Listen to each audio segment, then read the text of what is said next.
The 3 Mile Island accident, the long-lasting effects afterwards, presented by Willie Wright Jr. A course for Thomas Edison State University, Nuclear Energy Engineering Technology Capstone, NUC 495, presided over by Mr. Thomas Massey.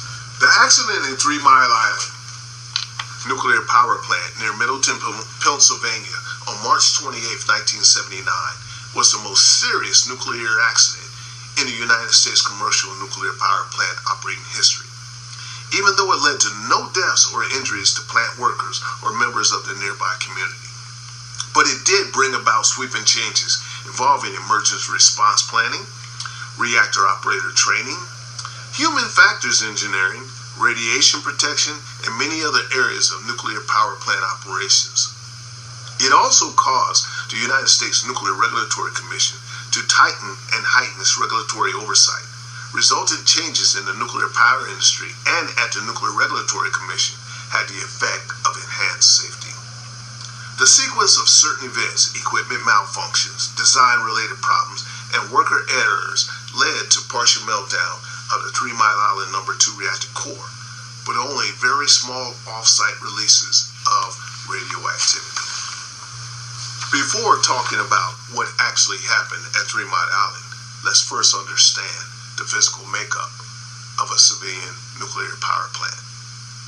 You have 3 major buildings: the reactor building, which houses the reactor core, the steam generator, and the pressurizer. You also have the turbine building, which houses the turbine generator, which converts the steam from the steam generator into electrical power, and which provides cooling for both the turbine generator and the steam generator is the cooling tower. The major components of a nuclear propulsion plant. Containment building is a gas-tight shell or other enclosure around the reactor to confine fission products that otherwise might be released to the atmosphere in the event of an accident. The nuclear reactor core is a nuclear furnace in which uranium fuel gives off intense heat. The heat is produced by nuclear fission, the same splitting of uranium atoms in a chain reaction that takes place in nuclear weapons and that has been known to exist in nature. But it happens at a slower, controlled rate in nuclear power plants, so that it is impossible for them to experience nuclear explosions. This is partly because the reactor's fuel is in a dilute form known as low-enriched uranium. Even in the worst conceivable accident, there cannot be an atomic explosion. The steam generators. Under normal operating conditions, the heated pressurized water in the primary loops of the reactor enters the corresponding steam generators. This water transfers some of its heat to cooler water that enters the steam generator from a separate closed system, the feed water system, on the secondary side of the plant. The water on the primary side, which is radioactive, passes through the steam generators in a series of long, narrow tubes around which the non-radioactive secondary water flows. The radioactive primary water leaves the bottom of the steam generators via pipes known as coal legs and is pumped back into the reactor for reheating and recirculation to the steam generators. The pressurizer. Pressure in the primary system is maintained and fine-tuned by a 45-foot high tank known as a pressurizer.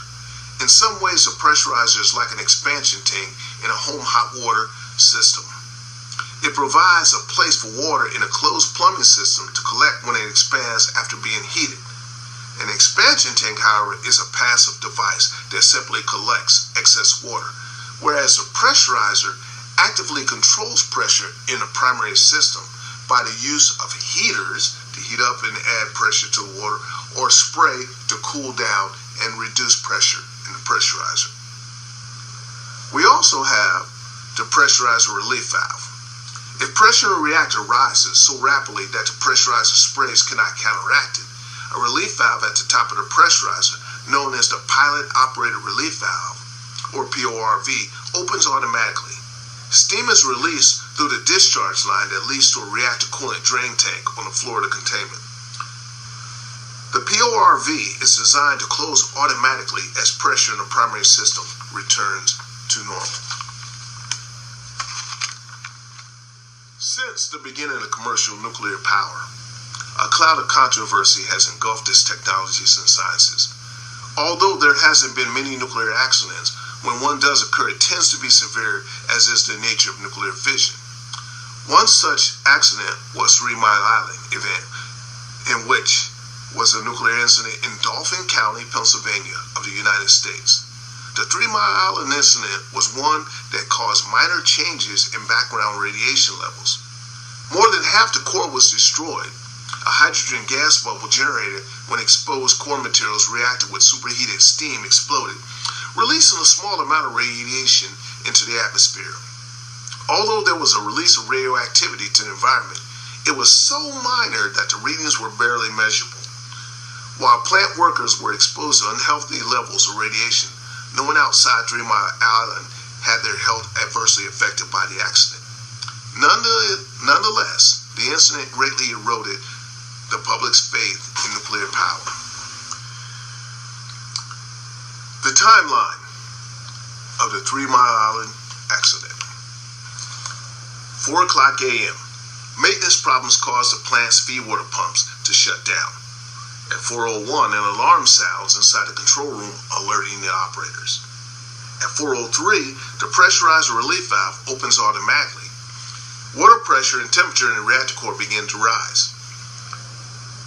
4:04, backup pumps in the secondary loop started up. The pumps are not connected to the system due to a maintenance error 2 days earlier. 4:09, the pressure relief valve indicator light goes out, indicating the closure of the pressure relief valve. Although the valve remained open, this leads to a loss of coolant accident. As a result, reactor coolant is released for 2.5 hours. 6:09 a.m., emergency injection water initiates, allowing water to flow into the primary loop. 6:48, operators observe that the water level in the primary system is rising while pressure decreases. By this time, high radiation levels exist throughout the plant, indicating major issues with the reactor core. 6:58, a site emergency is declared. State and local authorities, nearby counties and state police are alerted. 7:24, a general emergency is declared. 8:25, a local radio station is the first to broadcast the news regarding the plant emergency. 12:45 p.m., state police close Route 441 near 3 Mile Island. An hour later, the Department of Energy began helicopter flights to monitor radiation levels. 1:50 p.m., a loud noise is heard in the Unit 2 control room. The noise was the sound of a hydrogen explosion inside the containment building. The noise is dismissed as the slamming of ventilation damper. 6:30 p.m., Nuclear Regulatory Commission officials are informed that the core has been damaged worse than expected. 10 o'clock p.m., the governor is informed of the damage and greater potential of radiation releases. 10 a.m., March 30th, citizens within a 10-mile radius of the plant are advised to stay inside their homes. 12:30 p.m., Pennsylvania Governor Dick Thornburgh advises pregnant women and preschool children to leave the region within 5 miles of the plant. Schools cancel class for a week. 2 p.m., Harold Denton, the Nuclear Regulatory Commission representative appointed by President Carter, arrives at 3 Mile Island. 2:45 p.m., March 31st, Nuclear Regulatory Commission Chairman gives a news brief with information regarding a precautionary evacuation of residents with a 20-mile radius may be needed if an attempt is made to force a hydrogen bubble out of the reactor. 8:23 p.m., as media reports that the hydrogen bubble could act as an explosion within the next few days, Denton assures the public that there is no imminent catastrophic event foreseeable.